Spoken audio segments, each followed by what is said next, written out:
Hello guys, ഞാൻ എൻ്റെ gloves ഒക്കെ ഇട്ടെന്നല്ലേ നിങ്ങൾ ചിന്തിക്കുന്നത്. ഞാൻ ഇന്ന് എൻ്റെ ഹെയർ ഒന്ന് കളർ ചെയ്യാൻ പോവാണ്. എനിക്കറിയില്ല ഇത് ഫ്ലോപ്പ് ആവുമോ റെഡി ആവുമോ എന്നുള്ളത്. അപ്പം ഞാൻ ഈ ഒരു കളറാണ് ചെയ്യുന്നത്. അപ്പോൾ ഇതിൻ്റെ ഇടയിൽ എന്തൊക്കെയോ കലപിലയൊക്കെ ഉണ്ട്. മമ്മി ഞാനും ഇരുന്ന് സംസാരിക്കുകയാണ്. അപ്പോൾ എൻ്റെ മുടിയിൽ നിങ്ങൾക്കൊരു റെഡ് കളർ പോലത്തെ കളർ കാണാം, പക്ഷേ സംഭവം ഇത് വെയിലത്ത് നിന്നാൽ മാത്രമേ കാണത്തുള്ളൂ. അപ്പം ഞാൻ ആ വേറൊരു കളറൂടെ ചെയ്യാമെന്ന് പറഞ്ഞാണ് ഞാൻ ആ കളർ എടുത്തത്. അങ്ങനെ ഞാൻ മുടിയൊക്കെ ഇതാക്കി കളർ അപ്ലൈ ചെയ്ത് കൊടുക്കുന്നുണ്ട്. ഇതിനിടെ മമ്മി നിന്ന് എന്തൊക്കെയോ പറയുന്നുണ്ട്. പിന്നെ ഞാനൊരു പ്ലാസ്റ്റിക് കവർ വെച്ചാണ് സെറ്റ് ചെയ്ത് കൊടുക്കുന്നത്. നിങ്ങളവിടെയൊക്കെ വെള്ളം കയറിയോ? ഇവിടെ ഞാനൊരു സൂത്രം കാണിച്ചു തരാം. ദാ കണ്ടില്ലേ, 6 കയറി അവിടെ വരെ എത്തി. പിന്നെ നമ്മുടെ നേരെ ഫ്രണ്ടിലത്തെ ഒരു കണ്ടമല്ല, ഒരു പറമ്പ് പോലെ അവിടെയും വെള്ളമായി.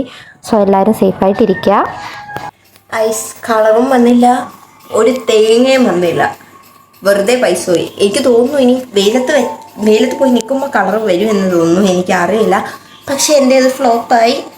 അപ്പം ബൈ.